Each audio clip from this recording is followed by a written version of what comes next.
No me digas que soy aburrido. Llámame como quieras, ey, pero aburrido no. No me digas que soy aburrido. Llámame como quieras, ey, pero aburrido no. Hay programas que te hacen pensar, hay otros que te divierten, también hay otros que te llevan a conocer cosas nuevas. Pero si metemos todo eso en un mismo programa, dicen que soy aburrido. Animate a escuchar. Volvemos de cero. Le dije al pastor que sube de los ganadores, ¿no? Bueno. Ok, yo te veo congelado. No sé si soy yo. No, y yo, a ver. No creo que sea mi Wi-Fi.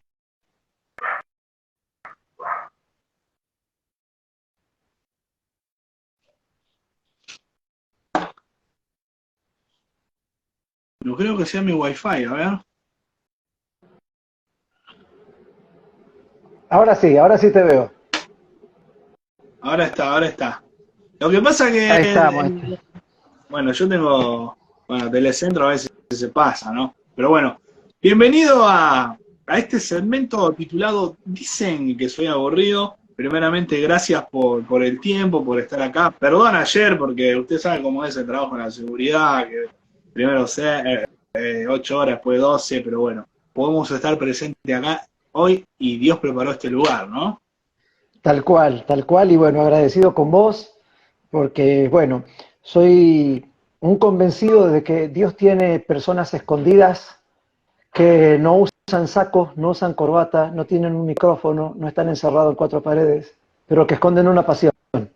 Y a simple vista, cuando te vi la primera vez, sin conocerte, dije, este muchacho tiene pasión, tiene vocación y tiene un mensaje. Y me identifiqué con vos y dije, voy a escribirle porque son las cosas que necesitamos dar a conocer, porque estamos acostumbrados a ver un estereotipo de predicador, un estereotipo de líder, y lo único que hizo eso fue enfrascar una gracia en una medida a la cual deja descalificado a muchos y no nos permite ser verdaderamente inclusivos como fue Jesús, ¿no? De tener un celote, tener un recaudador de impuestos, un pescador, un loco que quería volarle oreja a medio mundo, o sea, que era medio tumbero, y de todos ellos él agarró y formó un equipo y transformaron el mundo conocido.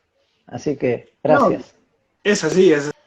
Primero, el que conoce la historia, Pedro le arrancó la oreja a un soldado, siempre iba al frente, la agitaba, que se quería agarrar piñas, era así. Y esas son historias que no se cuentan Tal en cual. la iglesia, ¿no? Siempre se cuenta la parte buena de Pedro, la parte cuando ya restauró su vida y dejó de ser malo, ¿no? Tal cual. Eh, pero bueno, el motivo también de la entrevista también mía fue porque me gustó el contenido que hace. Primeramente para empezar, ¿no? ¿Cómo se usted ser pastor? Porque sabemos en la iglesia tradicional que para ser pastor es un ungimiento, tienen que orar y que Dios le muestra, pero un pastor con una camiseta de River es raro, primeramente. Bueno, mira, a ver, ¿cómo te puedo decir? Siempre fui un apasionado por servir. Mis papás son pastores, pero bueno, no es que lo fueron toda la vida. Nosotros conocimos a Jesús en el año 1985 y a los 2 años mis papás se empezaron a comprometer muy prematuramente en su vida con Cristo y llegaron a ser pastores pronto. Desde ese entonces mi vocación fue servir, ya sea en la música, tocando la guitarra, el bajo. Cuando había campamentos no me perdía ninguno. Y cuando miré para atrás, y te digo, o sea, en un abrir y cerrar de ojos me encontré con que estaba metido de cabeza sirviendo a Dios en el ministerio, ¿no? Y creo que eso fue lo que marcó. Y de repente es como que a veces estamos acostumbrados a lo místico, como decir, bueno, a partir de ahora serás el ungido de Dios. Y creo que hay cosas sencillas. Jesús fue sencillo, ¿no? Le dijo a Mateo, sígueme, seguime. Si te copas, seguime. Y no le dijo, vas a ser apóstol, vas a escribir un evangelio. Simplemente hubo un despertar estratégico en un clic del corazón y terminó siendo lo que nosotros conocemos en el día de hoy. Entonces, ahí por el año 1997 tuve la iniciativa de prepararme en un seminario, pero no tenía la más mínima idea que iba a terminar pastoreando. Yo lo hice por el hecho de que quería aprender y fue en un abrir y cerrar de ojos que Dios empezó a hacer cosas. Recibí el bautismo del Espíritu Santo un 27 de junio de 1997 y ese día Dios hizo un montón de cosas y lo tomo como el día número 1 de mi ministerio, porque al día siguiente me invitaron a predicar en una congregación y después a otra y a otra y a otra, la cuestión que en menos de 6 meses yo había predicado en 100 congregaciones. Y cuando miré ya no había vuelta atrás, ya estaba jugado hasta acá, ¿no? Y así han pasado 25 años sirviendo al Señor en las naciones. Y bueno, me dijiste que tu papá era pastor y vos sentías la presión de chico, adolescente, que vos tenías que seguir el legado de tu papá y que si no lo hacía, porque viste que si el hijo del pastor no sigue el legado del padre es un satánico para la iglesia tradicional, ¿no? Mira, gracias a Dios mis papás nunca me pusieron ese estigma, ¿no? Quizás mis hermanos la sufrieron un poquito más que yo, porque son más chicos y de repente crecieron ya bien en el centro de lo que era la iglesia en aquel entonces. Pero a mí me agarró ya la adolescencia y la juventud, me agarró con fuerza. Pero no, mis papás sabían siempre que yo no quería estar en el ministerio a tiempo completo. Pero fue una cuestión, como te digo, que Dios fue haciendo, Él fue guiándome, tipo Hansel y Gretel, que vas encontrando semillitas en el camino. Y tal cual como lo dice el profeta, me sedujiste y fui seducido, ¿no? Más fuerte fuiste que yo. Y eso fue lo que pasó, ¿no? Pero gracias a Dios yo no tuve esa presión, no dejé que esa presión venga hacia mí, ¿no? Tuve otras, ¿no? Otras presiones que de repente te estigmatizan, bueno, vos tenés que juntarte con tales personas o tenés que estar en tales ambientes y ahí sí, eso sí fue un otro tipo de lucha. No, y eso, claramente que eso la vivimos mucho, ¿no? Lo de juntarse, lo de no estar en esos lugares, pero bueno, eso es parte de la pregunta, pero después entramos a cuando lleguemos a la pregunta, ¿no? Yo te conocí a través de TikTok. Sí. La verdad que haces unos videos espectaculares. Primeramente, contame amigo, contale a la audiencia, ¿cómo arrancaste con TikTok? Y es raro ver, bueno, hoy en día ya no, pero es raro ver a un pastor que esté en TikTok, ¿no? Porque sabemos que los pastores de la iglesia grandes y todo, bueno, pueden tener TikTok, pero un pastor no digo que no es conocido, sino que por el mensaje que uno lleva, ¿no? Porque están los pastores que dicen el mundano y del diablo, y otros que puso eso, y otros que decreto de claro, y vos sos claro con las cosas, vos decís esto es así, y veo también en los comentarios que te prenden fuego. Sí, una de las primeras premisas que tuve fue la siguiente, ¿no? Yo trabajo con jóvenes hace 25 años, tengo 48 años, y hablando con un amigo, que también es pastor de jóvenes, llegó al punto y me dice, tengo un problema. ¿Cuál? Soy pastor de jóvenes, me dice. ¿Y cuál es el problema? Es que los jóvenes que crecieron conmigo ya no son jóvenes, sino que están tan viejos como yo. Entonces, cuando escucho eso, digo, ok, necesito reversionarme, necesito actualizarme. Vos vas a entrar a Facebook y te encontrás con personas de 45 años para arriba, entras a Instagram y tenés personas entre 30 y 40 años, pero si vas a TikTok te vas a encontrar que el común denominador son de 30 para abajo. Entonces dije, si realmente amo a esta generación, tengo que estar allí. Y empecé un día, me acuerdo que mi primer TikTok fue, ¿quién es Dios para vos? Para mí es mi Padre, es mi Señor, es mi amigo, mi compañero, es mi todo. ¿Y para vos quién es? Y ese primer TikTok, con 0 seguidores, tuvo 5.000 visualizaciones. Y me recontra motivó, y la cuestión que empecé a hacer, pero dije, quisiera presentar una manera más, ¿cómo te puedo decir? Más agresiva, o sea, predicar, compartir, debatir, pero no desde el plano de decir, oh, dice el Señor tal cosa, oh, tú que te sientes mal, tú que estás agobiado, no, o sea, esa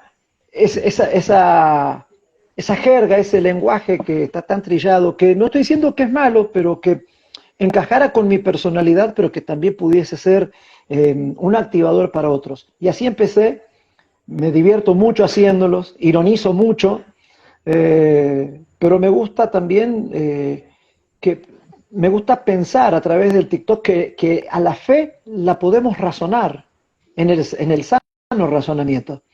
Y la podemos pensar, la podemos descubrir, la podemos experimentar y la podemos compartir de la misma manera, ¿no? Al punto que, bueno, en un año creció de 0 a 149.000 seguidores, ¿no?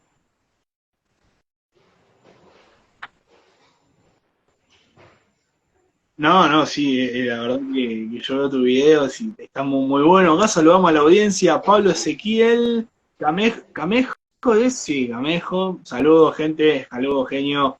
Eh, y, y contando y viendo también un poco lo que haces en TikTok, ¿vos te animás a decir lo que otros pastores no dicen? Por ejemplo, hablas en contra del Evangelio de la Prosperidad, hablas en contra ¿cómo se llama? De la doctrina, y, y a la hora de hablar, de hacer esos TikTok, ¿no sentiste presión de parte de los otros pastores diciendo, che, pará, aguantá un poco, no es así lo que vos estás diciendo? Mira, o sea, la verdad que muy poco me importó mi reputación siempre. En el sentido de decirte que si hablas algo, igual van a hablar mal de vos. Si decís una verdad, siempre va a haber alguien que va a cuestionar esa verdad. Si te equivocas, te van a caer todos encima. O sea, hagas algo que agrade o no agrade, siempre vas a tener a alguien en tu contra. Y siempre lo hice desde el punto que yo sé que estoy, así como vos haces tu trabajo, hay un oyente que interpreta correctamente lo que vos decís. Y que si vos escuchás al hate o al religioso que no te entiende, te estás perdiendo de bendecir al que está esperando la esencia que vos tenés. Y eso ha sido el combustible para no detenerme. Te doy un ejemplo. Una vez yo fui a predicar a una congregación en Honduras y me fui con 18 chicos. Cuando llegamos al lugar era una congregación metida en medio de un monte que dije, ¿a dónde vamos a llegar acá? Porque no había nada. Y nos encontramos en medio de la nada con una congregación de casi 1.000 personas. Me quería morir porque dije, ¿de dónde salió esta gente, viste? Y bueno, llegamos, estábamos listos, y yo me fui, zapatillas rojas, pantalón jean todo roto, yo tenía el pelo rojo, una trenza acá, y me fui con 18 pibitos, viste, re ardillitas, re loquitos, queriendo servir. Y la cuestión que pasó pasó el predicador, y en vez de presentarme a mí, no me hicieron pasar. Entonces, yo me quedé preocupado, ¿qué pasó? Llegué temprano, y viene el pastor y me dice, hermano Sergio, dice, disculpe, pero que usted no podía predicar así. ¿Cómo? Dice, acá solo se predica si se viene con corbata, dice. Digo, qué bajón, perdóneme. Deme una oportunidad. A la semana siguiente vuelvo otra vez, me fui con una corbata. dice, bueno, ahora sí con nosotros, el hermano Sergio. Yo paso, agarro la Biblia y digo, bueno, vamos a abrir tal pasaje, misericordia quiero y no sacrificio, pim, pum, pam. Cierran los ojos. Cuando cierran los ojos, me saco la corbata, la cuelgo en el pedestal, le pongo el micrófono y le digo, bueno, corbata, que en esta noche sea un buen mensaje y que Dios te use. Y me fui. Y me imagino que querían prender fuego y hermano, apóstata, y otra cosa más, ¿no? Eh, pero bueno, hay mucha controversia entre la corbata, el saco, por ejemplo, la vestimenta. Y muchos jóvenes todavía llegan confunden esto. Sí. Confunden a los jóvenes, ¿no? Y en breve, ¿corbata sí o corbata no para Dios? Como vos te sientas cómodo. No puedes estigmatizar algo que sí es por gusto. Ahora, imposición no.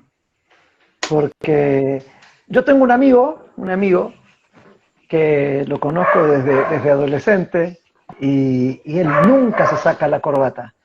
Y siempre lo bromeaba.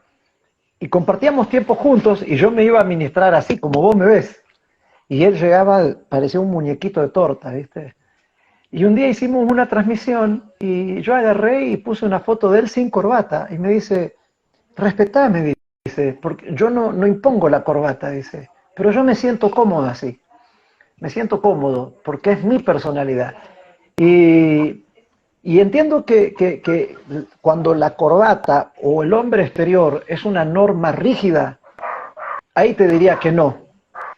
Cuando veo que si de repente vestirte así y te vas a expresar por una cuestión de rebeldía, tampoco es sí, porque tiene que ver con la esencia de uno, ¿no?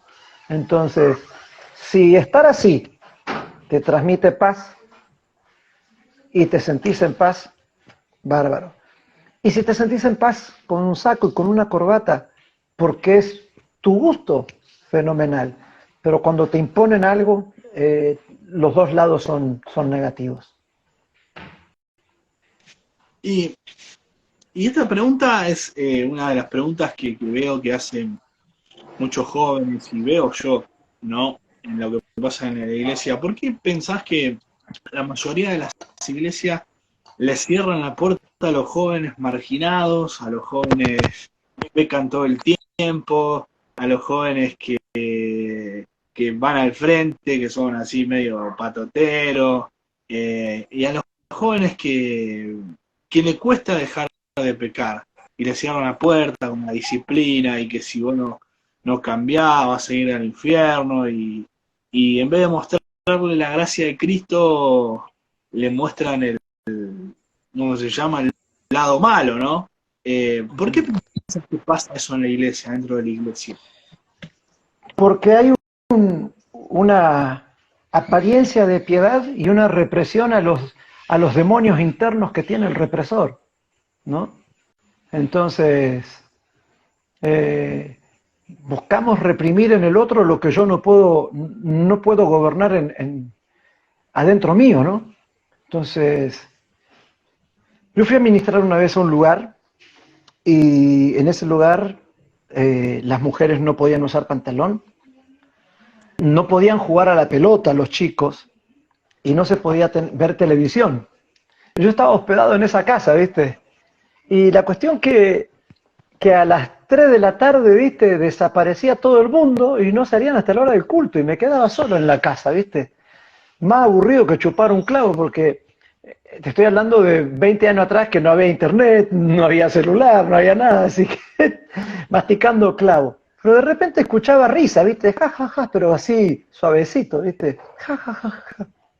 Y de fondo escucho así, tan, tan, tan, tan, tan, tan, tan, tan, tarararán, tan, tan, tan, tan.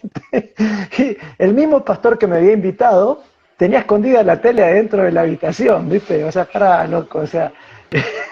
Entonces, vos te das cuenta que el sistema genera una opresión que en realidad lo único que hace es tratar de ocultar los demonios internos que uno tiene. Entonces, yo creo que esa marginación pasa por eso. Entonces, yo siempre digo algo, nosotros somos pecadores en proceso de santificación continua. Si vos te subiste a la cumbre del Santo de los Pilares y bueno, bajalo a Cristo del trono y sentate vos. Pero si todavía tenés todos los días la necesidad de que te laven los pies y a veces te tenés que lavar más que los pies, estamos hablando de que estamos caminando entre personas que estamos disfrutando y necesitamos valorar la gracia cada día y que somos eternamente deudores a un amor inconmensurable que nos permitió acercarnos a Él siendo imperfecto hasta este momento.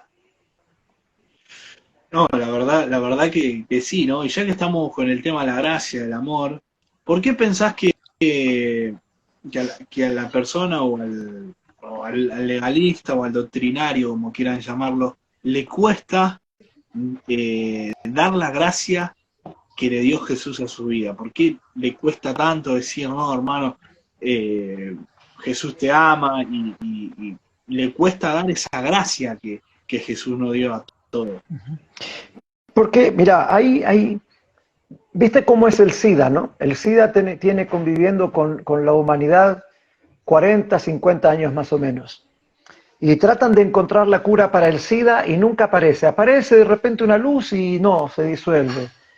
Y dicen que la característica que tiene el virus del SIDA es que va mutando, va cambiando, cambia su forma. Bueno, la religión cambia su forma. Va encontrando la manera de readaptarse a la siguiente víctima. Es como el COVID. COVID-19, COVID-20, que COVID el mono, que la de la viruela del mono, y nos van metiendo eso de que va variando. Bueno, la religión va variando y va mutando y va tocando diferentes generaciones con la misma esencia, poniendo diferentes caretas, pero detrás de religión. Entonces, es en ese punto donde nosotros perdemos la oportunidad de convertirnos en personas que disfrutan la gracia. Si vas a la palabra, lo encontrás a Pedro. Pedro dice, apártate de mí porque soy pecador, y en Hechos capítulo 10, tú sabes cuán abominable es para un judío entrar a la casa de un gentil. O sea, pero Dios me envió aquí y yo sin poner ningún prejuicio vine a este lugar. Hasta mentiroso el tipo, porque cuando el Señor le mostraba la visión, dijo yo no voy a comer jamás, jamás, jamás voy a comer. Y se negó 3 veces, pero cuando él llega a la casa de Cornelio dice, jamás me he negado a que Dios me traiga a este lugar. Ustedes son una basura, pero vine obedeciendo a Dios. Entonces, ese mismo espíritu, esa misma esencia de la religión tan tóxica, te lleva al punto de la obra y de olvidarte de la gracia, ¿no? Del automerecimiento y no al quebranto y decir, pucha viejo, estoy en un lugar que no merezco, pero que por gracia lo tengo. Que por gracia puedo disfrutarlo y que por gracia puedo bendecir a otra persona, que por gracia me he hallado confiado, he sido confiable para poder ser usado en esto.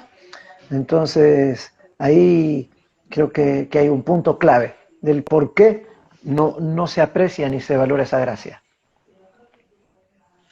La verdad que sí, por eso dice también la palabra que así como de gracia recibimos, tenemos que dar de gracia a nosotros, el amor de Dios a la humanidad. Por ejemplo, otras de las cuestiones, ¿no? Dentro de la iglesia es el repudiar a la persona que tiene un género sexual distinto, como el homosexual, como la lesbiana, como el no binario. Y si vamos bíblicamente, ¿no? Porque bueno, la gente siempre quiere escuchar a lo que dice un pastor, lo que dice un cantante. ¿Jesús verdaderamente ama a la gente de la comunidad LGTB? Dios ama a la persona. Yo marco una diferencia. Yo no ataco a la persona, Dios la ama con todo el corazón. Pero lo que el Señor ataca es la ideología, el espíritu del pensamiento. Entonces, pero la persona en sí, o sea, la palabra es muy clara. De tal manera, ese tal es tan eterno como Dios, de tal manera amó. De tal manera amó, es eterno al mundo, para que todo aquel que quiera no se pierda, mas tenga vida eterna. No envió Dios a su Hijo al mundo para condenar al mundo, sino para que el mundo se salve por medio de él, ¿no? Entonces, ves también el amor de Dios, la parábola de los dos hijos. Yo prefiero llamarla la parábola de los dos hijos, porque no hay un pródigo, hay dos pródigos. Hay un pródigo que se fue y hay un pródigo que se quedó adentro. El que se queda adentro está perdido en la misma casa del Padre, y el que se fue está perdido en las miserias de la vida. Y hay algo interesante, que Dios nunca dejó de ver como hijos a los dos. El tema es que Dios amó a los hijos independientemente de su religión o de su bajeza. Pero lo que Dios aborreció fueran los hijos sucios, ¿no? Pero eso no les impidió ser recibidos, porque a uno le dijo, siempre estuviste conmigo, y al otro le dijo, vamos a cambiarle la ropa, pero no cambió la esencia del hijo. Entonces lo que le quitó fue todo lo externo que se le fue pegando y que fue dañando el corazón. Entonces Dios ama al ser humano como tal. Llámalo como quieras llamarlo, chueco, bajo, alto, petizo, de color, sin color, no sé, pero ahí no hay argumento para decir que Dios aborrezca a una persona. Dios aborrece la concepción del pecado y sus ideas, porque fíjate en esto, el pecado empezó con una idea. Le tiran una idea, serás como Dios. Y Dios aborrece esa idea, porque Dios a Adán y a Eva los redimió, los vistió, pero trabajó para quitar esa idea sembrada por las tinieblas. Entonces, la persona indiscutiblemente es esperada, amada, y en la eternidad, si la persona lo decide, hasta estar redimida. Pero la religión pone la barrera, ¿no? Hacia la persona. Yo siempre digo que ahí nosotros no tenemos lucha contra sangre y carne, sino contra principados, potestades. O sea, una cosa es la persona y otra cosa es el espíritu, ¿sí? Que segmenta a las personas para que tengamos confrontaciones tú a tú, mano a mano. Y pisoteemos al individuo y nos olvidemos que el individuo es víctima de un sistema espiritual que lo llevó a esa condición. Y de ahí hay que rescatarlo. Así es, amén, amén. La verdad que me deja sin responderle o hacerle preguntas. Pero bueno, que muy sabia su palabra. Y bueno, acá también estoy en las preguntas, yo recopilo las preguntas que siempre se hace la gente, que le gustaría preguntarle a un pastor, pero no se anima, ¿no? Por ejemplo, la gente pregunta, ¿qué piensa el cristiano, por ejemplo usted, de la política, de la situación política tanto de Argentina como de Sudamérica, Bolivia, Chile, Uruguay? Y vemos que siempre las respuestas que le dan es: la política es del diablo, es del mundo, nosotros no tenemos que estar ahí. ¿Y cuál es bíblicamente entre la política y el cristianismo? ¿Se pueden mezclar o no se pueden mezclar? Yo creo que lo que nosotros necesitamos entender es quiénes somos. Ese es el primer punto a entender, quién soy. Y dentro del quién soy, entiendo con qué diseño fui hecho. Entonces, hay personas que fueron diseñadas para gobernar, hay personas que fueron diseñadas para dirigir, hay personas que fueron diseñadas para contener, otras para producir, otras para ser emprendedores, etcétera, etcétera. Cuando una persona que tiene una asignación, es como que diga el ojo, no, mañana quiero ser pie derecho, imposible, o sea, olvídate. Va a andar mal la cosa. Entonces, yo creo que dentro de la misma vida de la iglesia hay personas capacitadas con el diseño de Dios para un área específica. Gobernar es una de ellas. Yo entiendo que Dios nos puso por sobre encima de la política. Y la política es una ciencia. Y la política es corrupta porque es manejada por hombres. Porque la política se terminó corrompiendo. Pero también creo que Dios tiene dentro de sus filas personas con habilidades para poder hacerlo. El tema es que cuando para mi punto de vista, mi humilde apreciación, es cuando la iglesia adopta cuestiones partidarias o con ideologías o con filosofías de este sistema y se aleja de las convicciones y las bases por las cuales Dios los puso aquí, ¿no? Por ejemplo, vos mirá, José, Dios dará respuesta a Faraón, ¿sí? Sadrach, Mesach y Abednego con Belsasar, o sea, Daniel, Ananías, Misael y Azarías. Denos tiempo y vamos a consultar a Dios, y se reúne con los suyos y encuentran respuesta. Jesús dijo, mi reino no es de este mundo, pero confiad, yo vencí a este mundo. Y también estamos posicionados para estar en lugares de eminencia y de autoridad. Entonces, creo que todas las cosas están equilibradas. Desde Génesis capítulo 1, Dios puso en el hombre un diseño de gobierno y le dio mandamientos, porque algunos dicen, no, los 10 mandamientos están en el Éxodo. No, hubieron mandamientos en Génesis 1. Vas a fructificar, vas a multiplicar, vas a sojuzgar y vas a llenar la tierra. ¿No? Esos eran los mandamientos que tenía el hombre. Entonces, dentro del mandamiento que tenía, estaba el gobierno, estaba el equilibrio, estaba la justicia, y Dios en el diseño puso esa capacidad. El hombre se convierte ingobernable porque se aleja de la luz. ¿Quiénes pueden trabajar para gobernar en el día de hoy?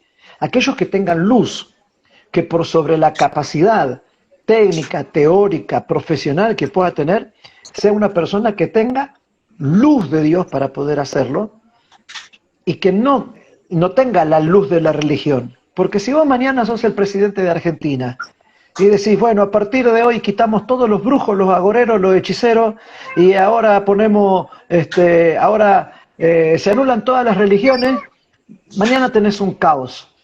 Porque tenés que gobernar para el jubilado, tenés que gobernar para el ateo, tenés que gobernar para el budista, tenés que gobernar para el que cree en el gauchito Gil, y aunque internamente vos sepas que pueden ser creencias o filosofías o cuestiones de vida que no van con tus principios, se necesita una medida superior a tu creencia para gobernar, que tiene que ver con una conexión directa con Dios. Es muy difícil, ¿no? Es muy difícil. Yo te estoy planteando algo que en la teoría, por el nombre de Jesús, el Señor nos llamó para gobernar la tierra. Y viejo, o sea, vos gobernás la tierra y mañana tenés 40 homicidios en la tapa del periódico más importante del país. No podés gobernar ni lo que pasa con los pibes chorros de la vuelta. Parece que viví en medio de la serie El Marginal y estamos diciendo, gobernamos la tierra. Minga, no gobernamos nada. Entonces, creo que necesitamos entender eso. Y que yo creo que la política no es mala la corrupción que hay en los hombres. Y que la primera premisa que tenemos que entender es que fuimos llamados a hacer luz. Y que Dios tiene luces con diferentes capacidades para los 7 pilares de la sociedad. Y como argentino que estás en el exterior, sé que también venís mucho para Argentina, ¿cómo ves hoy en día la gestión de Alberto Fernández como presidente de Argentina? Bueno, eso yo creo que, bueno, a ver, tendría que hablar en un conjunto, ¿no? Y de una realidad latinoamericana, porque lo que pasa en Argentina no es algo inocente, es algo planificado, gestado, madurado, pensado, que uno dice, uy, qué bárbaro, pero no, son periodos consecutivos que producen varias cosas. Yo siempre digo que lo que pasa en la iglesia primero pasa en el mundo después, ¿sí? No hay nada que pase en el mundo sin que antes haya pasado adentro de la iglesia. Entonces hoy tenemos un mundo con una juventud carente de preparación y de formación, por no decir ignorante, ya lo dije, ¿no? Donde de repente el estudiar es más una cuestión de recibir un bono o un subsidio que decir, estudio porque quiero superarme para poder tener una vocación y una profesión mejor presentada para la vida. donde vos tenés cuestiones que se favorece el pasar de curso porque eso genera una empatía con el gobierno actual a causa de tener una generación ignorante, es terrible. Entonces, creo que más allá de la persona del presidente hay un sistema que se estableció que busca establecer una generación que sea llevada por las narices a los propósitos que ellos quieren. Ahora, bíblicamente yo considero que los gobiernos humanos que tenemos, ninguno va a poder revertir esta situación. Vamos en una decadencia total sin freno, sin freno. Entonces uno puede decir, bueno, que gane Milei, ¿qué va a poder cambiar si gana Milei? No, que vuelva Macri, ¿qué va a poder cambiar? No, que gane otra vez el kirchnerismo, ¿qué va a cambiar? Si lo que venimos viendo en la consecutividad del tiempo es que el gobierno que precede al que tenemos termina siendo peor que el que se fue. Entonces esto nos muestra lo que bíblicamente está escrito, ¿no? Y lo que dice Isaías, he aquí tinieblas y oscuridad cubrirán las naciones, pero de nosotros amanecerá Jehová el sol de justicia. Y creo que esta es la mejor oportunidad, los días que vienen, tiempos críticos y difíciles, para que aquellos que no tienen un micrófono en mano, pero que tienen una pasión, que no tienen un título, pero que tienen un llamado, que no esperan ocupar un lugar en una plataforma, pero que generan los espacios como vos los estás generando ahora, porque a vos nadie te puede decir, hermanito, ¿usted qué hace? ¿Qué hace predicando en Instagram usted y así de boca? ¿Quién le dio poder a usted para usar un micrófono y hablar? Vos convertiste ese espacio de tu casa en una herramienta de proclamación del nombre de Jesús. Y van a emerger miles que sucedan de esta manera. Y es allí donde está el cambio y la transformación, ¿no?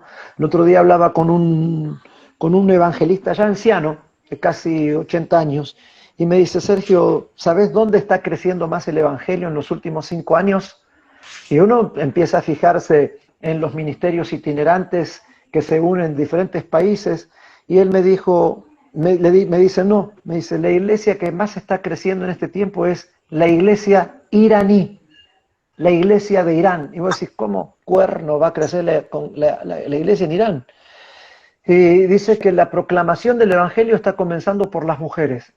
Las mujeres oran, las mujeres predican, las mujeres buscan de Dios. No pueden congregarse, no pueden decir aquí vamos a orar, no, o sea, porque les vuelan el cogote y se despiden cuando se van y dice, nos vemos donde el Señor nos convoque, si no vuelvo, nos vemos allá. Entonces vos decís, viejo, es ahí donde nosotros tenemos el arma más poderosa para proclamar y para ir contra todo un sistema político de gobierno en este tiempo. No, la verdad que quedó bien clarito y es así como está diciendo tal cual, ¿no? Otra de las preguntas que recopilé, ¿no? Pero primero vamos a hablar las preguntas que se hacen dentro de la iglesia y después las que hace afuera, ¿no? La gente que nos mira. ¿Vos por qué creés que en estos tiempos existen muchos apóstoles, muchos profetas, cuando en la Biblia dice que el último profeta fue Cristo? Bueno, aparte de Cristo, fue el Juan el Bautista que profetizaba la venida de Cristo, ¿no? El Dios a la tierra, ¿no? Uh-huh. ¿Por qué pensás que todo apóstoles, profeta, capellán y al pastorado quedó atrás de todo? Si le decimos evangelista, sí. No, sos del banco, ¿entendés? Ok, bueno, primero, a ver, conocés La Salada, ¿no? No más cerca, ¿no? Ok, la gente que va a La Salada va buscando comprar una ropa más económica y que a su vez esa ropa económica sea símil de una primera marca. Ejemplo, yo tengo aquí una camiseta, no quiero promocionar el equipo, ¿no? ¿Pero qué dice? Adidas. Pero no es Adidas. Dice Adidas. Ahora, ¿por qué existe esta camiseta? Porque hay una camiseta original. Si no hubiese una camiseta original, no existiría una copia, porque no tendría ni el mismo valor. Entonces, si yo te doy... ¿Por qué hay billetes de 1.000 pesos falsos? Porque hay billetes que no son falsos. Porque si todos fueran falsos, entonces ¿qué valor tiene? Todo lo falso existe porque hay algo similar que sí tiene valor verdadero.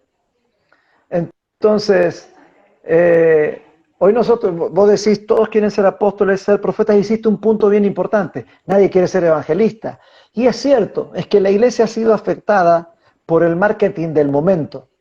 Pero el marketing del momento no anula que haya una camiseta original, que haya un producto original. Entonces el nombre del profeta o el nombre del apóstol ha sido comercial porque la gente que tiene una cosmovisión de la iglesia jerárquica le sirve por posicionamiento, le sirve por prestigio, le sirve por manipulación, le sirve por jerarquización. Pero el libro de los Hechos te dice, y Pablo lo destaca en Corintios, y lo destaca también en Efesios, que su iglesia fue constituida bajo el fundamento de los profetas y de los apóstoles.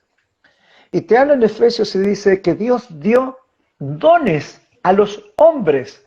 O sea, va mucho más allá. Es decir, no dio dones a los discípulos, dio dones a los hombres. Amplió el concepto. Y a unos llamó evangelistas, profetas, pastores, apóstoles, maestros. Y hemos confundido, este es el problema, hemos confundido el don ministerial con jerarquías ministeriales.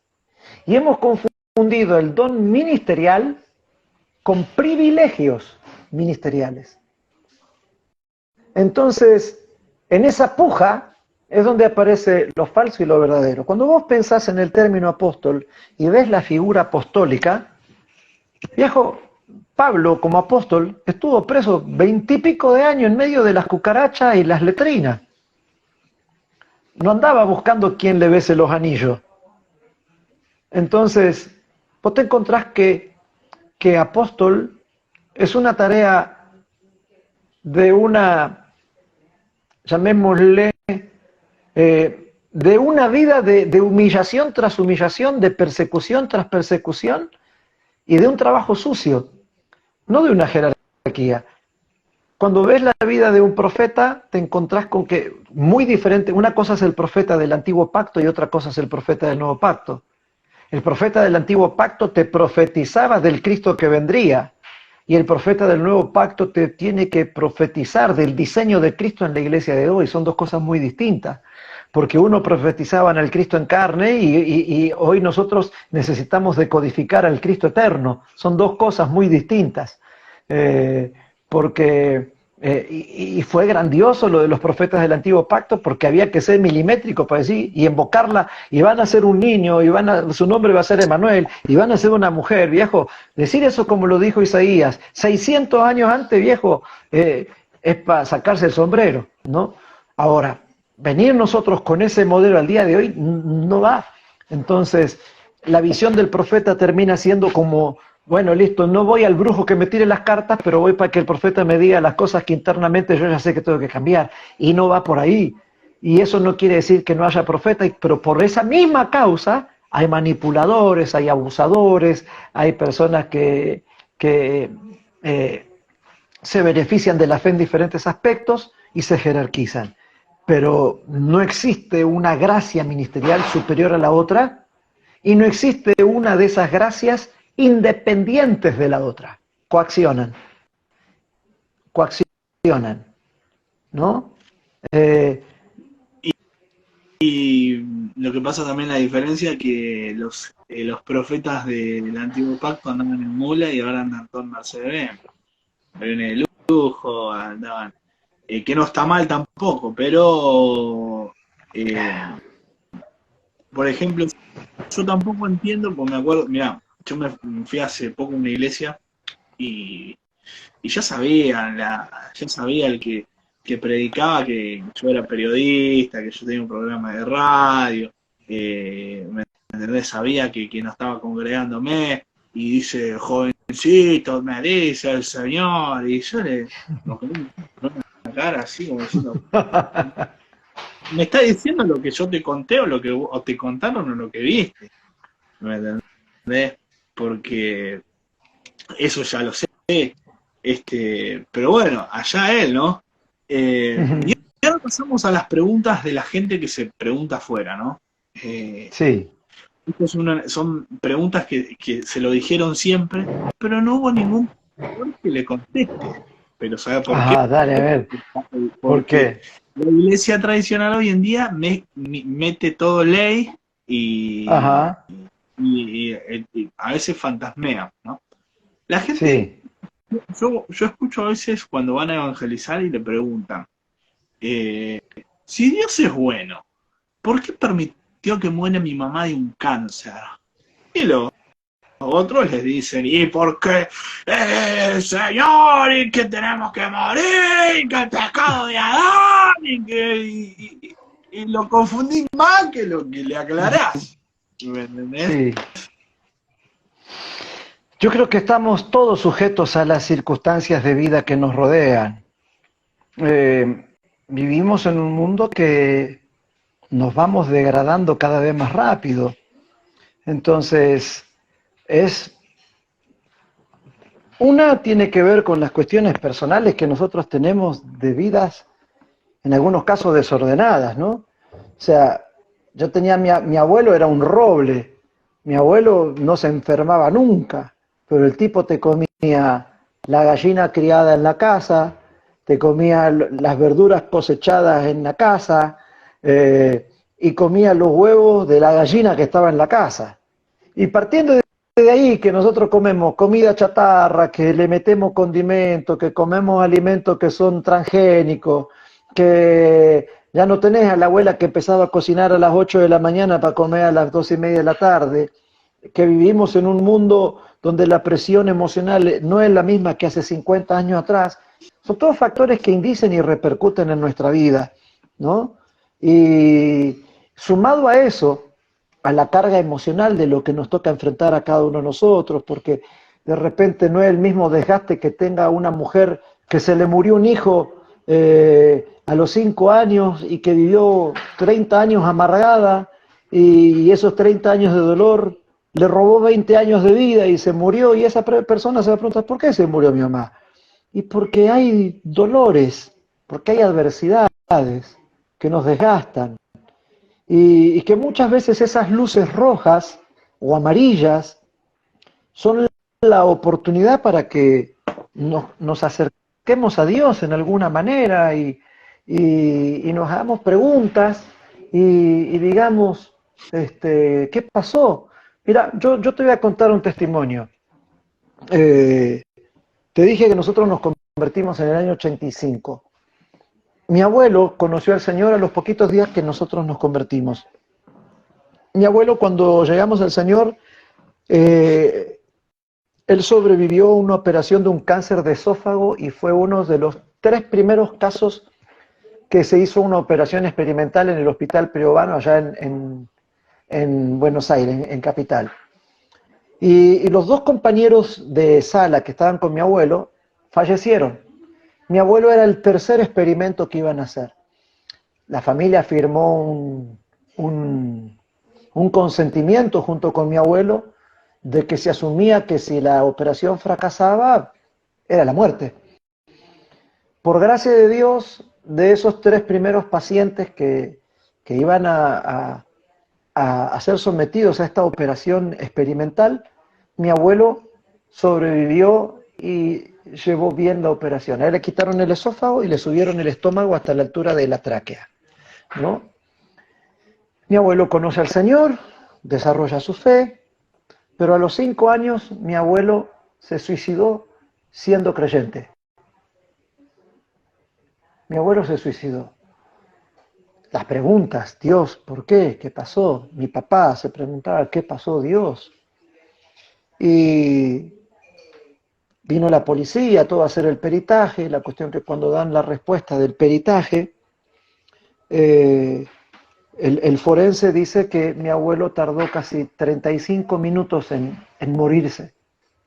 Era demasiado tiempo para una persona que está luchando ahí con una soga en el cuello. Entonces, por cómo estaba dispuesta la escena, el forense decía que mi abuelo había estado 30 minutos haciendo fuerza con la soga e intentando poner el pie en el banco donde se había tirado, ¿no? Yo permito tener este interrogante dentro de mi cabeza. ¿Qué pasó en la cabeza de mi abuelo durante todo ese tiempo? ¿Qué pensó? Porque estando allí en esos minutos que la muerte y la oportunidad o el deseo de querer salvarse, algo pasó ahí adentro. Y ni vos ni yo, o sea, una de las cosas que a mí me revienta es cuando alguien juzga, porque no tenemos derecho a juzgar, no tenemos ningún derecho a juzgar. Mateo capítulo 7 dice, con la misma vara que medimos, juzgamos, vamos a ser juzgados con la misma vara. Y nadie le presta atención a esto porque lamentablemente hay gente que tiene una lectura literal de la palabra y que tiene una lectura fragmentada, o sea, te agarran el versículo y se pierden todo el contexto. Te dicen, no fijes en la paja de tu hermano porque adentro tuyo tenés una viga, creo que conoces el pasaje. Y dice, no deis lo santo, escuchen, no deis lo santo a los perros, no sea que ellos se levanten, ni lo profano, ni lo santo, ni tiréis vuestras perlas a los cerdos, no sea que ellos se levanten, pisoteen las perlas y os devoren. No sé si alguna vez escuchaste a algún fanático decir mal ese versículo diciendo, no, este pasaje dice no hay que predicarle a la gente tantas veces porque es tirarle perlas a los cerdos. Error, no es eso. Lo que Jesús estaba diciendo, el juicio es tan santo, es tan puro y tiene tanto valor que cuando cae en las manos de un perro, el perro mutila el cuerpo. Porque Pablo te habla después en Efesios y te dice, guardaos de los mutiladores del cuerpo. ¿Quiénes son los mutiladores del cuerpo? Creyentes que atacan a la iglesia juzgándola. Esos son perros. Y dice, y las perlas a los cerdos. ¿Quiénes son los cerdos? Los cerdos son personas sin Dios, con un criterio de vida tan carnal y tan humano, que cuando toman el juicio, lo único que hacen es meter lo santo entre toda la inmundicia y jorobarla hasta el extremo. Entonces lo que Dios te está diciendo es que ni vos ni yo tenemos capacidad de juzgar. Salta el religioso que dice, no, pero que Dios dice, vosotros que sois espirituales juzguen todas las cosas. Sí, juzgar no es juzgar de condenar, es discernir, pesar, tamizar, poner en un tamiz, que se filtre por agua para ver qué es lo que nos queda y en base a eso mirar con gracia. Entonces, ahí hay un punto bien, bien importante, ¿no? Donde nosotros tenemos que pararnos, que hace que nosotros tengamos una cosmovisión diferente en la vida. La verdad que es un testimonio fuerte el que escuché, porque bueno, obviamente que lo del forense siempre estudian para eso y saben todo, ¿no? Bueno, yo también decía eso con el tema del capítulo que dice no de las perlas a los cerdos, y ahora lo entendí bien, ¿no? Lo que pasa es que, bueno, a veces uno no lee con los ojos espirituales, ¿no? Y otra de las preguntas que se hace la gente afuera, que nos mira afuera a nosotros los cristianos, y te llaman con este nombre, no, los evangélicos son todos unos chantas y te quitan plata. ¿Por qué pensás que la gente piensa eso de nosotros? Bueno, mira, a ver, tal vez voy a defraudarte en este momento porque yo no soy evangélico. Ni soy católico, ni soy mormón, ni soy testigo de Jehová, ni nada de esto. Ahora, obviamente, cuando hablamos, tenemos una mayor afinidad hacia esa, llamémosle, corriente, pero los títulos nos han causado tantos daños y las malas praxis nos han causado tantos daños, pero también hay sacerdotes católicos que lo han hecho mal y hay ministros testigos de Jehová que lo han hecho mal y hay mormones que lo han hecho mal, porque el mal no está está en el hombre, ¿no? Entonces, no sé si viste uno de mis videos que hago mucho énfasis y yo digo, yo no soy cristiano, yo no soy cristiano, no soy cristiano, ni quiero ser cristiano. Entonces tampoco soy evangélico, porque el ser evangélico nace en el siglo XVIII. O sea, también es un invento humano. No, porque venimos de Lutero, sí, pero Lutero viene del catolicismo, y si pensamos desde Lutero tenemos 500 años de existencia y estamos mal, y no venimos ni de Lutero, ni venimos de la Reforma Evangélica, y los evangélicos fueron los que causaron los mayores desastres. ¿Por qué? Porque de los evangélicos sale Smith, y de los evangélicos sale Russell, y de los evangélicos sale la fundadora de la Iglesia Adventista. Entonces, hay un gran problema. Y después sumale todo lo que vos me decís. Entonces, la Iglesia de Cristo es Iglesia de Cristo, no tiene nombre de religión, es la Iglesia de Cristo, ¿no? Y la identidad de la Iglesia de Cristo no está construida por cristianos, está construida por hijos de Dios. Entonces vos no vas a encontrar en la Biblia ningún pasaje, viste que hay un meme que aparece, el de Planeta de los Simios, hablándole y que se lo utiliza como para dar diferentes mensajes. A veces termino pensando que más de una persona le hablas y te responde de la misma manera. Solo hay 3 pasajes en la Biblia, 3 pasajes, no hay más. Solo hay 3 pasajes donde aparece el nombre, el apodo, digo yo, cristiano. Hechos 11, creo que es Hechos 24 o 25, y segunda de Pedro. Y por primera vez en Antioquía le llamaron a los discípulos cristianos. La segunda vez es Agripa burlándose de Pablo. Por poco me persuades a ser cristiano. Y la tercera lo ves en Pedro cuando dice, si alguno padece como cristiano, tenga por sumo gozo pasar diferentes pruebas. Entonces, en Hechos capítulo 11, no fue ni Jesús, no fue el Padre, ni fue el Espíritu Santo que nos catalogó ese título. Fueron los gentiles. Agripa se estaba burlando de Pablo, y Pedro es un error de traducción, porque la traducción correcta es, si alguno padece pruebas, caminando por los caminos que caminó Jesús, tengan por sumo gozo pasar estas pruebas. ¿Qué significa cristiano? Pequeño Cristo. Entonces, si sos un pequeño Cristo, Pablo miente al decirte que en nosotros habita la plenitud de la altura, la anchura y la longanimidad de Cristo. Segundo, cristiano significa seguidor de Cristo. Yo soy seguidor de River, vos sos seguidor de Boca, ¿correcto? Vos lo más cerca que podés estar del plantel es en la tribuna, lo más cerca que podés estar del plantel es abajo esperando que bajen de un micro, pero vos no podés decir nada si traen un jugador que a vos no te gusta, más que ir a la cancha y silbar o alentar.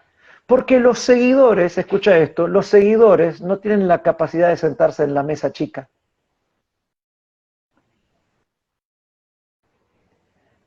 En cambio, Dios no tiene seguidores, porque el seguidor cambia de bando cuando quiere. Es más, en Boca o en River o en donde sea, vos tenés, por ejemplo, por darte un ejemplo cercano a vos, vos sabés que hay un lado que está con Amial, hay otro lado que está con Angelici, hay un lado que está con Riquelme. Los 3 son de Boca, pero están divididos. Y dividen seguidores, y son del mismo equipo. Dentro de la política es lo mismo. Entonces, por ejemplo, Massa en Argentina estaba con Néstor. Después agarró y armó su propio partido. Y ahora el tipo está de vuelta por conveniencia, porque los seguidores cambian de bando cuando quieren. En cambio, el hijo, o sea, vos podés irte a la China y seguirás siendo hijo de tu papá. Y podés dejarte crecer el pelo y podés cambiarte el color de ojo y hacerte una cirugía y hacerte una nariz grandota o hacerte una cirugía y ponerte el rostro de Brad Pitt y tu ADN va a seguir diciendo que sos hijo de tu papá. Entonces, hay 6.700 veces la palabra hijo en la Escritura, donde 3.500 veces Dios las refirió a los que están en él. Cuando Dios le promete a Adán, Si la llegan, si están viendo acá en live, mis amigos testigos de Jehová van a escribir al toque, porque ellos son testigos. Escucha, Dios le promete a Abraham un hijo, ¿sí? Entonces va, le cuenta a Sara, ¿sabes que Dios me prometió un hijo? Y claro, vos ves traducido hijo, pero hay casi 60 palabras diferentes en hebreo y en griego que se traducen hijo. Y cuando Dios le dice a Abraham, te voy a dar un hijo, Dios le estaba diciendo, yo te voy a dar una edificación de simiente eterna. Ah, ok. Cuando él le cuenta a Sara, Dios me dijo que me va a dar un edificador de simiente eterna, escrito en español hijo. Sara le dice, ah, sí que Dios te va a dar eso. Entonces tenés un hijo con mi sierva. Y la palabra hijo que utilizó Sara fue hijo albañil. O sea, se estaba burlando. Ah, ¿con que Dios te va a dar un constructor de simiente? ¿De dónde? Anda con mi sierva y tené un albañil. Entonces vos captás la palabra. Ahora, yo te hago una pregunta. Si vos tuvieses 10.000 millones de dólares en tu bolsillo en este momento, ¿sí? Y yo soy tu seguidor número 1. Tu seguidor, soy tu cristiano, soy tu seguidor. Tenés que dejar un testamento. ¿A quién le vas a dejar esos 10.000 millones de dólares? ¿A mí que soy tu seguidor? ¿O a quién se lo dejas? Y me imagino que a los hijos, el que tienen detrás de mí. A los hijos. La herencia es de los hijos, no de los seguidores. La herencia es de los hijos, no de los seguidores. Entonces, ¿qué es lo que pasa cuando vos adoptás ese seudónimo puesto por gentiles y por la tradición religiosa? Inconscientemente te excluís de derechos que te corresponden por ser hijo. Mas a todos los que le recibieron le dio la potestad de ser hechos y llamados hijos de Dios. La oración que te enseñó a orar Jesús empieza ¿cómo? Entonces te está diciendo que el que está hablando es un hijo. Que cuando nosotros oramos, no oramos como cristianos, oramos como hijos. Entonces, ¿quién te puso nombre a vos? ¿Quién te dio tu nombre? Tu papá, tu mamá. Pero imagínate que el verdulero de la esquina, póngale Pepito. ¿Qué hace Pepito? ¿Por qué Pepito? Pues no sé, porque me gusta Pepito. No. Es un atentado contra la identidad de quien te dio la vida. Y en eso nosotros tenemos una cuestión en la cual necesitamos rever, no por una cuestión, estamos luchando contra un gigante en este sentido, pero tiene que ver con una identificación personal de decir, viejo, soy hijo y por ser hijo me corresponden estos derechos y disfruto de estos beneficios y disfruto de estos privilegios de ser hijo de Dios. Así es. La verdad que sin palabras, pero la verdad que mucha razón, ¿no? Y otra de las preguntas que también se hace la gente afuera, si Dios existe, ¿por qué hay tanta maldad en la gente que mata, que roba, que se pelea? Y a la hora de una persona, por ejemplo, ahora acá en Argentina está lo de Fernando María Sosa, que están pidiendo justicia. Y bueno, esto es algo mediático y sé que va a ser condena perpetua, ¿no? Pero hay homicidios que no son mediáticos y siempre salen en libertad los asesinos y la gente dice, ¿por qué? Si Dios existe, ¿por qué no hay justicia? Vos como pastor que representás lo que sería el Evangelio de Cristo, ¿qué le dirías a la gente? Porque sabemos que la iglesia tradicional siempre habla, no, porque tenemos libre albedrío y que está la venida de Cristo y que el infierno, pero en vez de aclarar, le genera más duda, ¿entendés? Mira, te lo digo de una manera simple. Si la mayoría de la audiencia que nos está escuchando ahora son de Argentina, y bueno, somos argentos, viejo. ¿Qué hace un argento? Y el argento arronea, el argento busca cómo pagar menos, el argento busca cómo dar vuelta el medidor para pagar menos la luz, el argento busca ver a quién le da la coima para no hacer la cola, el argento busca la gilada para ver cómo sacamos ventaja. Entonces, ahí empieza la injusticia. Entonces, nos plantamos en un punto donde colamos el mosquito y nos tragamos el camello. Y ese es el ser humano. Así somos, ¿no? Entonces, y te la hago simple. Fuiste al Parque de la Costa y te metes a la hora a la montaña rusa que da vuelta y dice el cartelito, 1:30 de espera, pero aparece el vivo que dice, mi hermano está adelante, permiso, mi hermano está adelante, no hay ningún hermano adelante, pero aplicás la argento. Entonces, esa es la naturaleza. Entonces ahí empieza la injusticia. El tema es que medimos la injusticia por cómo nos duelen las injusticias. Si la injusticia no me significa nada, y bueno, pasa. Pero cuando me toca, qué bárbaro. Y tiene que ver por una cuestión, estoy preparando un mensaje para ministrar que es el ataque, vivimos en el tiempo del desamor, Estuve en Estados Unidos esta semana pasada y estaba en el parque, estaba en Universal Studios y bueno, mucha gente iba con los carritos, con los bebés, y vos subías a un juego y la gente dejaba el carrito con las mochilas, todo ahí, y se iba al juego. Y veo una persona que viene con un carrito, y cuando miro el carrito, no era un bebé, era un perro que iba en un carrito, con el moñito, con un babero. Dije, viejo, ese perro va mejor que yo, dije, lo llevan ahí, viste, recontra cómodo y todo lo demás. ¿Por qué digo el desamor? Porque vivimos en la generación que valora más la vida de un perro, y no estoy diciendo con esto que no hay que amar y respetar los animales, ¿sí? Pero que ama más un perro, pero aborta un hijo. Que no está dispuesto a amar a una mujer o a un hombre en un vínculo matrimonial, pero que está dispuesto a practicar el poliamor.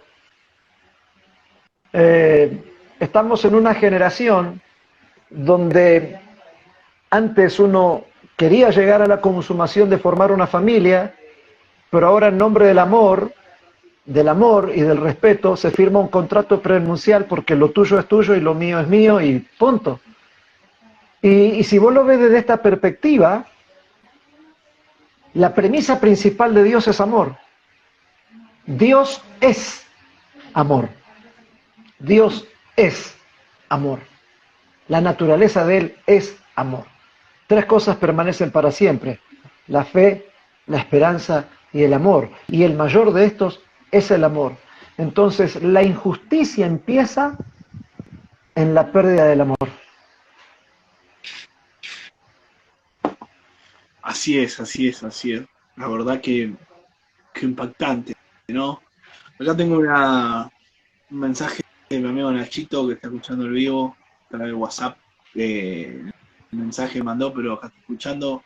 Me pregunta que le está gustando la entrevista, que escucha atentamente. Y una de las preguntas dice que él es un marginado de la iglesia y que está en un grupo de WhatsApp donde hay mucha gente que se fueron de la iglesia lastimada, pero que ama a Dios. ¿Y, y qué mensaje tenés para esos jóvenes que sufren de esto, ¿no? Que no pueden expresarse dentro de una iglesia, que son que son marginados o que son despreciados por su vestimenta, por su ideología, por su forma de pensar, por su música, y que bueno, llegan a veces a la etapa de estar tan triste o ser tan despreciado dentro de la iglesia, un lugar donde tanto quieren, que terminan empiezan en su cabeza en el suicidio, ¿no? Y se quitan la vida. ¿Y por qué Dios permite que hayas marginado dentro de la iglesia, que aman a Dios, que quieren hacer las cosas bien, pero no están en la calificación de los pastores y ministros de la iglesia? Ok, déjame marcarte una diferencia, ¿no? Una cosa es la iglesia y otra cosa es la vida congregacional de la religión, ¿no? La iglesia no es un lugar, la iglesia somos personas. Y en un lugar se reúnen personas que son su iglesia y personas que están en la nada. En el mismo lugar se reúnen personas que son su iglesia y personas que están en religión. Considero que para esas personas el sistema las aborta continuamente. ¿Por qué? Porque vive de apariencias, porque vive su propia justicia, y que más de una vez, en vez de ser levantados, promovidos y contenidos, son pisoteados y perseguidos. Vos te encontrás con un Pedro que falló una y otra vez, niega 3 veces, Jesús lo tiene que confirmar 3 veces, mete la pata un sinfín de veces, acierta una cuando dice tú eres el Cristo, el Hijo del Dios viviente, y después le dicen apártate de mí, Satanás, porque sos tropiezo. Entonces vemos un tipo que era como el pato, si no se la mandaba a la entrada, se la mandaba a la salida, pero era pato con diarrea, porque era la salida, la entrada y todo el camino, ¿no? Sin embargo, Jesús lo consideró y le dijo, viejo, acertaste una muy buena y dale para adelante. Abraham, dice, creyó y le fue contado por justicia, tuvo un punto extra en el examen final, o tuvo un punto ganado antes del examen final. Y la religión es depresiva, es sanguinaria, pero y que de repente en ese aspecto también uno cae, uno tropieza y uno se autodescalifica. Pero hay un pasaje de los descendientes de Saúl que un día tenían que ir a una batalla y dice que habían 400 hombres que manejaban la onda y que eran zurdos. Yo me puse a investigar por qué destacaba que eran zurdos y que tiraban la onda. Y estas personas zurdas eran personas que antes habían integrado la fila del ejército y que por alguna circunstancia en batalla habían perdido el brazo derecho. Entonces le daban de baja en el ejército, no podían volver a pelear.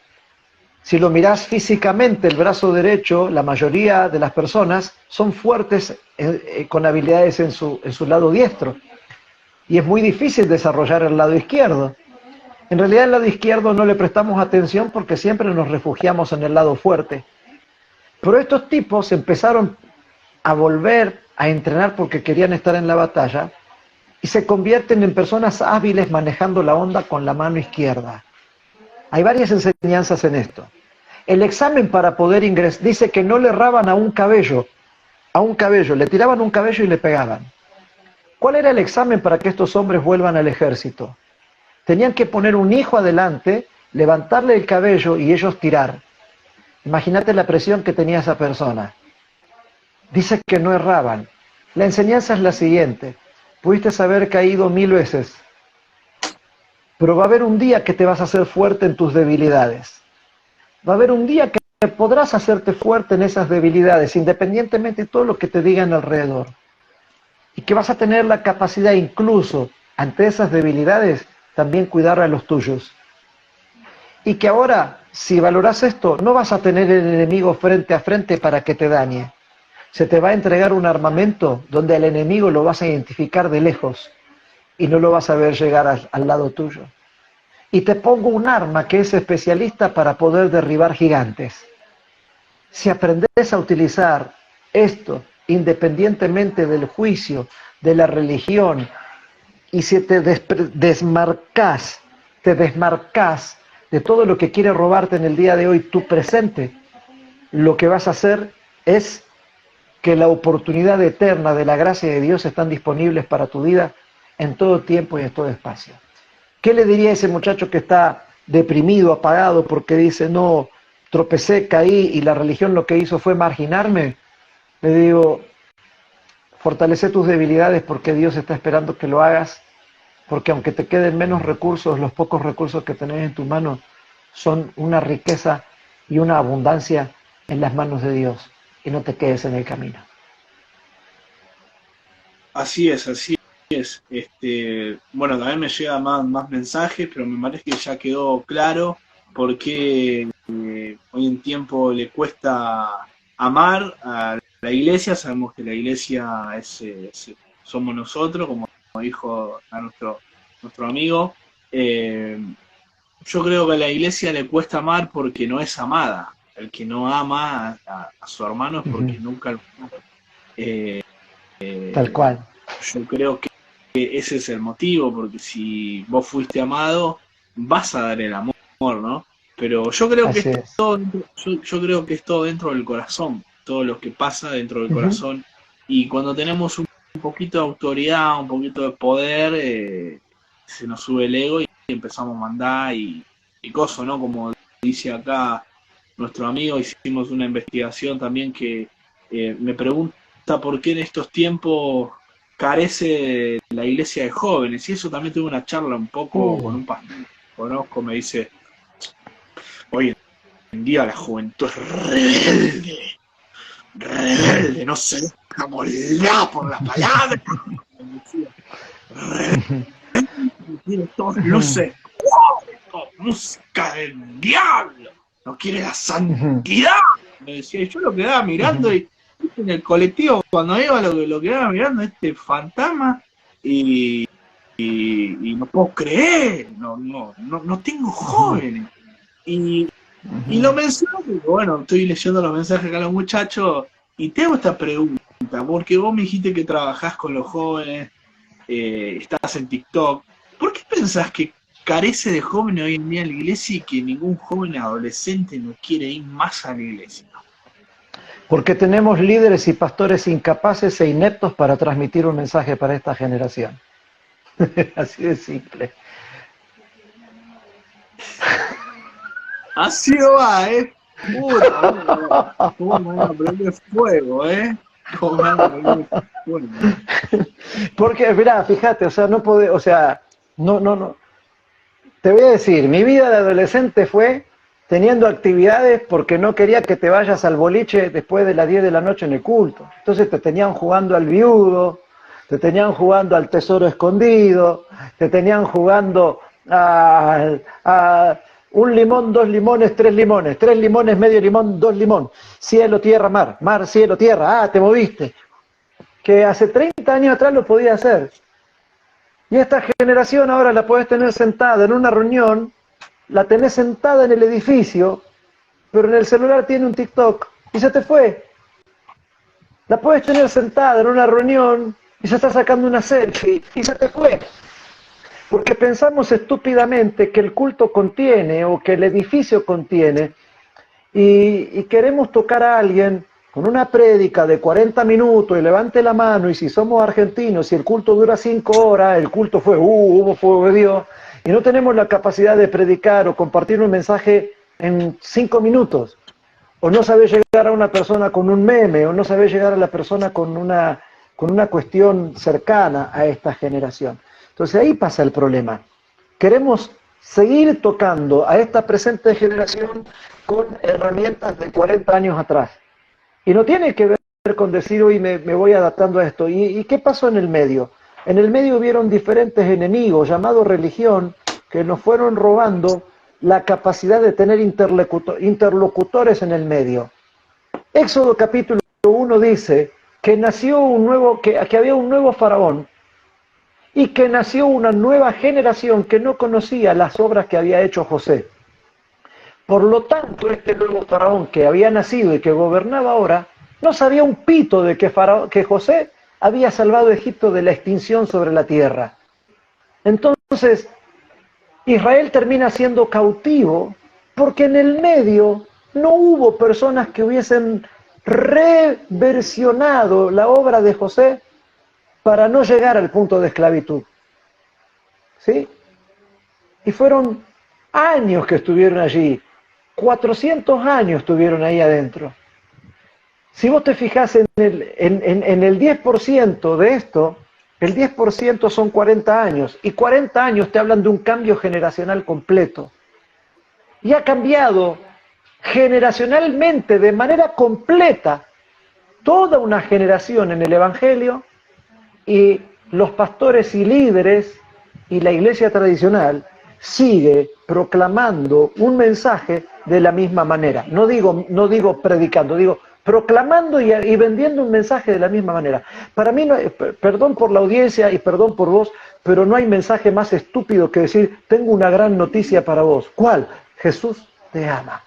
No hay mensaje más bizarro y tan bajo como decir Jesús te ama. ¿Por qué? Porque ya es viejo. Ya lo dijimos 500.000 veces. Estamos predicando como tonto y retonto. Cuando Harry se mete a esperar a la chica que la cita en el restaurante y dice, ¿el hombre llegó a la luna? Sí. ¡Wow! El hombre llegó a la luna. Viejo, esa noticia se sabe. Y hoy la proclamación del Evangelio no puede decir Jesús te ama.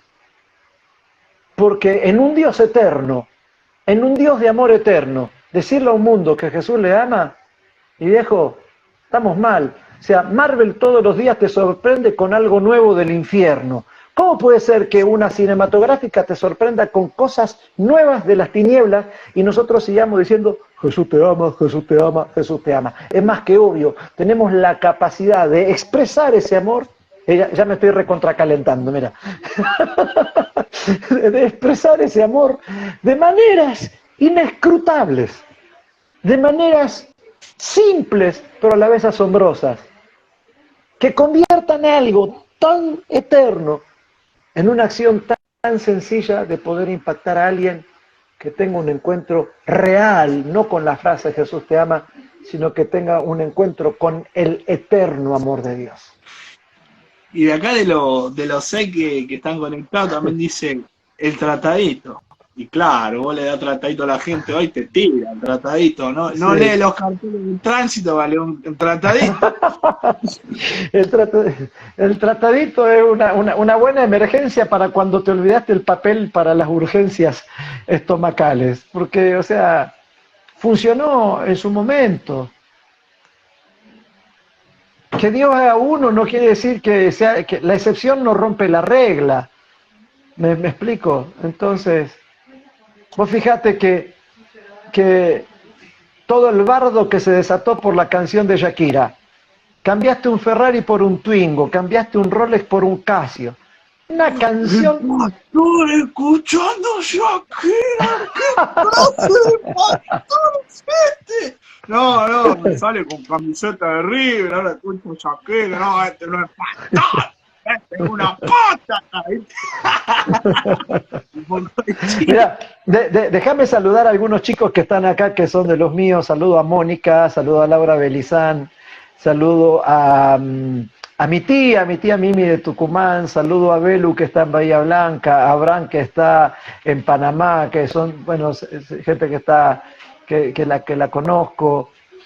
A ver, que los veo que están, a Héctor Seligoski, a Antonio, Andrea, Mirta, Julio Pérez, saludo también, chicos que los veo que los conozco de mis redes, a Abigail, a Esteban, que es mi primo, bueno, hay un montón, Abre y Ruge de Estados Unidos, abrazo para todos ustedes, chicos. Melissa. No, la verdad que esto es una charla hermosa. Bueno, sabemos que también jugamos contra algo, ¿no? Contra el tiempo, ¿no? Contra el reloj. Pero no va a ser la última entrevista, porque hay muchas preguntas o temas, por ejemplo, el tema del trabajo. Yo me crié en que si yo trabajaba y el trabajo no me dejaba ir a la iglesia, era del diablo, me lo dio el diablo, ¿entendés? No podía estudiar cierta carrera en la universidad porque era del diablo, ¿me entendés? Y yo conozco gente que deja trabajo porque no se puede congregar a la iglesia, pero mata de hambre a su familia. Entonces yo digo, ¿de qué sirve? Morirte de hambre y no trabajar porque no dice la palabra o el enemigo te bendice. Mirá la pavada que dicen que el enemigo le bendice en un trabajo para no ir a la iglesia. Pero bueno, hay una pregunta también, pero esta la hago yo. Dice que la sangre de Cristo nos limpia todo pecado y nos deja sin mancha y sin arruga. ¿La mancha de la ave lo saca?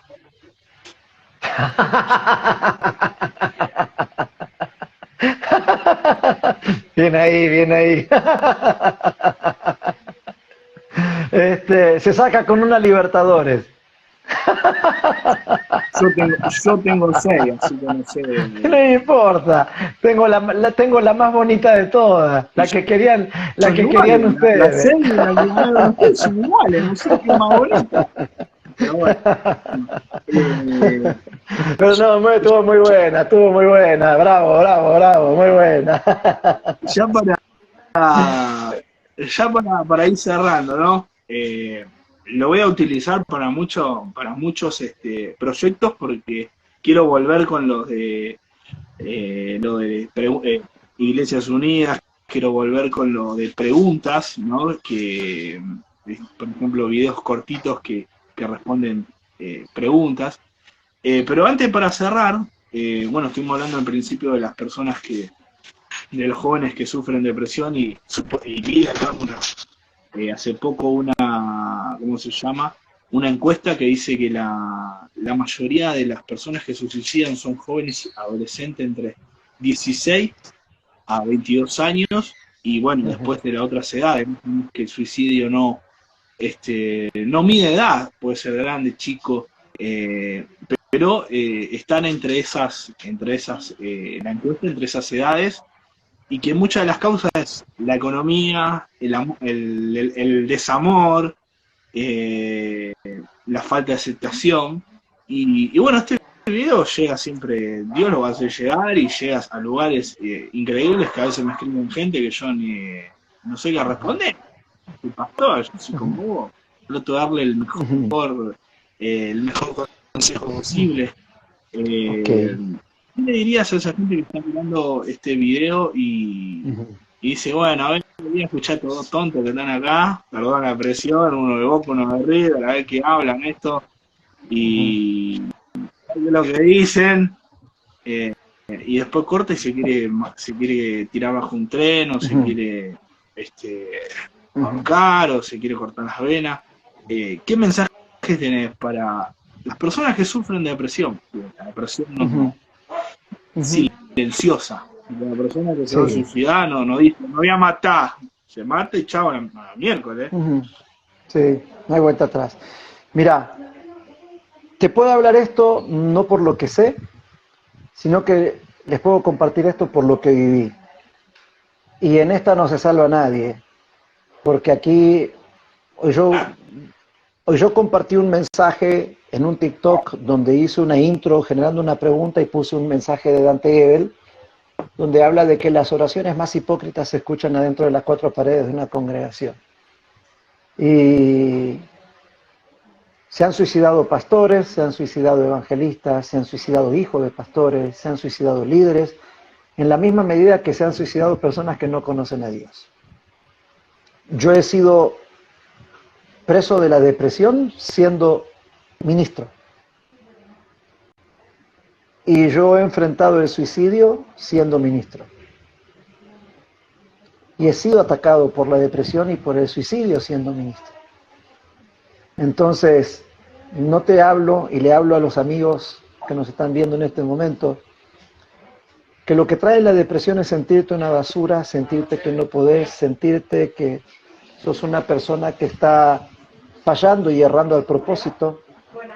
te hace pensar que sos una persona que no tiene oportunidades, y por ende lo que viene a gobernarte es un espíritu de muerte, de desazón, de destrucción, y que lo único que te puede sacar es experimentar el nuevo nacimiento en Dios, y lo que te puede ayudar es el aferrarte a las personas que Dios puso en tu vida, las personas que Dios asignó que estén cerca tuyo, tus padres, o las personas que tienen una medida de fe para poder valorarte y ayudarte a ver quién sos en el diseño eterno de Dios.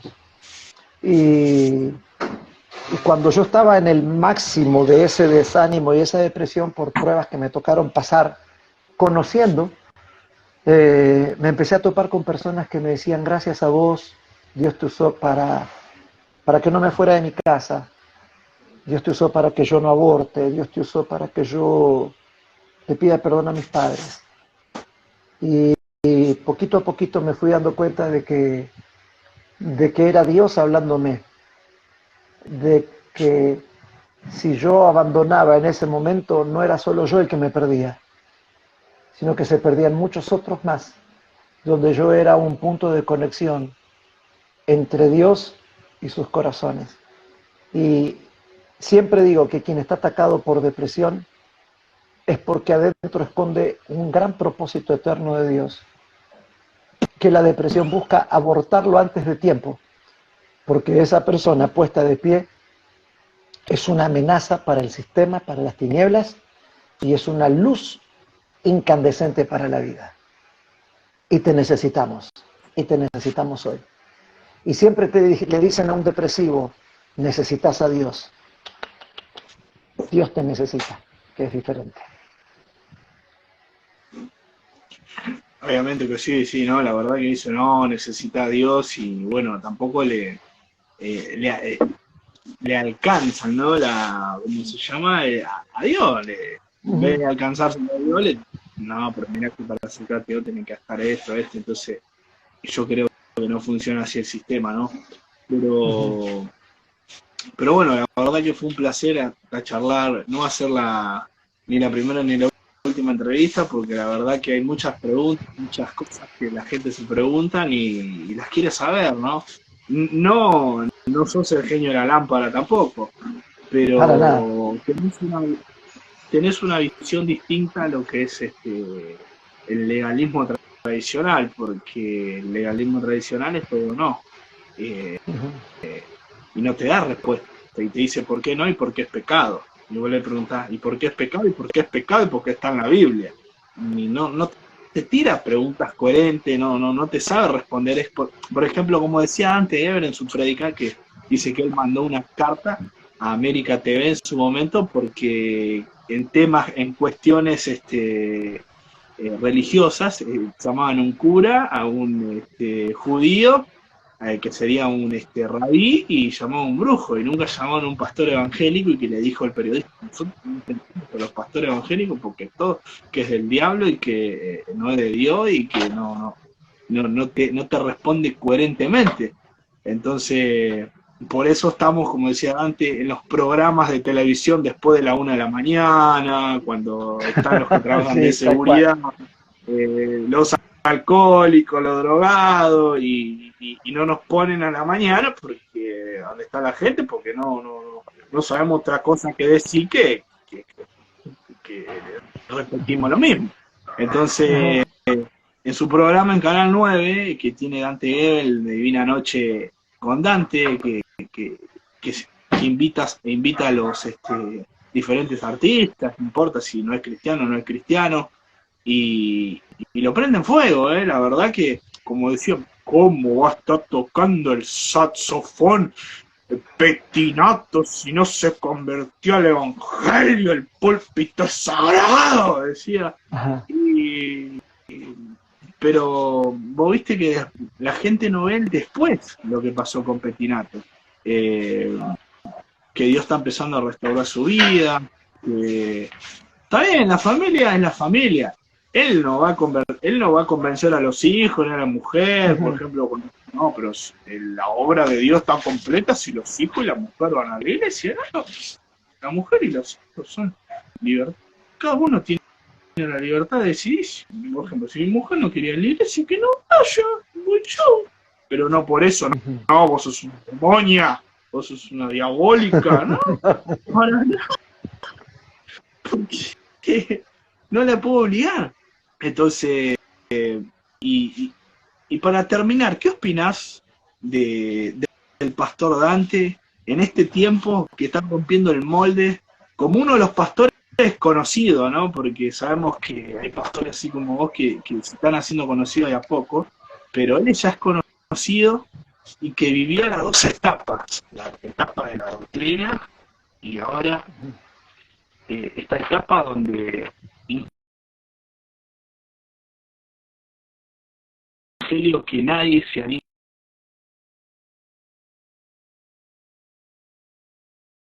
y que también somos marginados al predicar ese evangelio.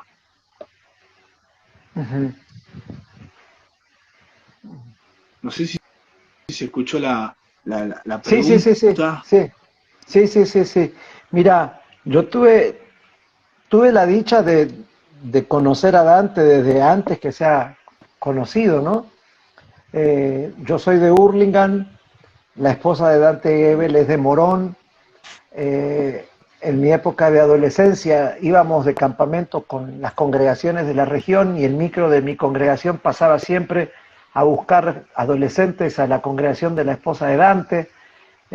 Frecuentó nuestra zona, todo, y siempre fue un precursor,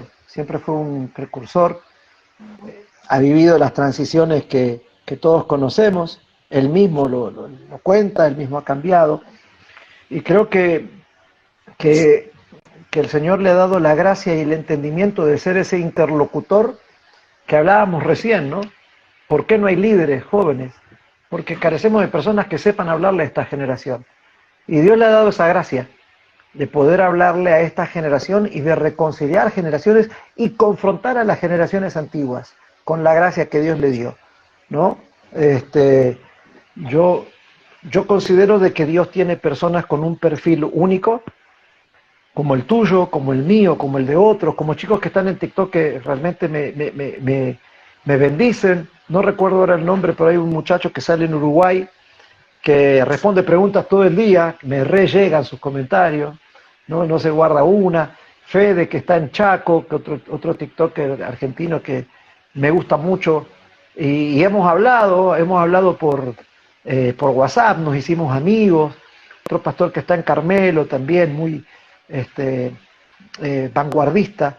Entonces, pienso de que esa gracia que está en Dante es la cual muchos nos identificamos y que necesitamos, escucha esto, necesitamos valorar la gracia que tenemos para no ser copias, pero sí tener la misma esencia.